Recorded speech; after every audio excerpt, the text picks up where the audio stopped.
A bit more into this. Joining me now is Jim Townsend, former Deputy Assistant Secretary of Defense for European and NATO Policy. Jim, let's get into this because hearing from Emmanuel Macron, it sounds like, because him and Volodymyr Zelensky just spoke to the media a short time ago, 26 European countries are now willing to offer support in any way they can. Macron is saying whether that's on the ground, by sea, in the air.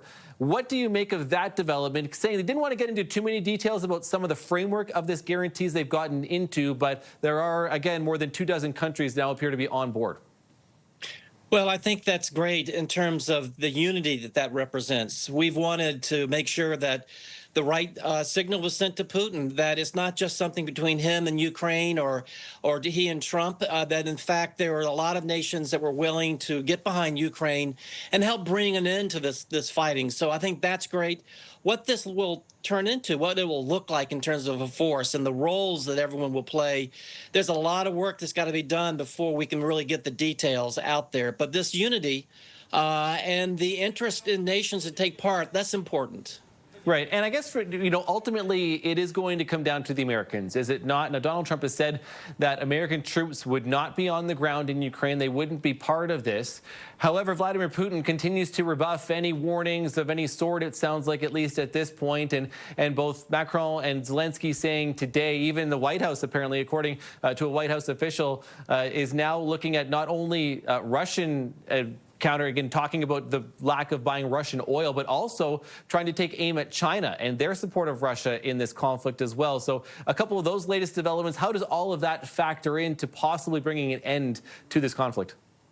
Well, it's all part and parcel of negotiations. The nations are posturing, they're threatening pressure here, et cetera, et cetera. So those kinds of things you come to expect as these negotiations to negotiate move along. There's a lot of talk behind the scenes among each other, and there's pressure on Trump right now from the European nations. Zelensky saying you've got to get tougher on Putin. He's got to feel that he is not going to be successful on the battlefield, that he's going to have to pay a cost.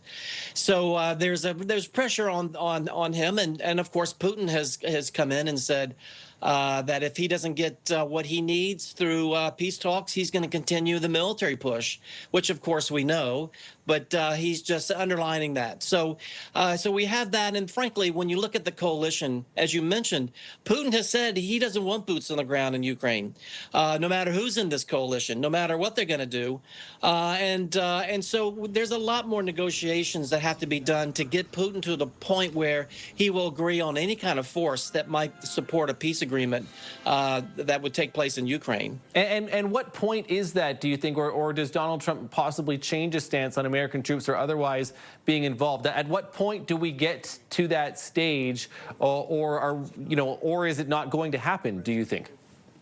Well, I think we're going to get to the stage where we might actually have something on paper that everyone can agree to as far as a coalition presence in Ukraine. We might get to that towards the end of a sit-down negotiation, because nothing is agreed until everything is agreed. And so there's a lot of work that's going to have to go into other issues before anyone's going to agree to something like, security guarantees and this type of thing. But make no mistake, for Zelensky, the security guarantee is critical. Unless he's got a security guarantee that he can believe in, he's not going to agree to concessions and things to the Russians. He's not going to agree to things that leave him vulnerable. So that's really important to him. It's something that is going to take some time.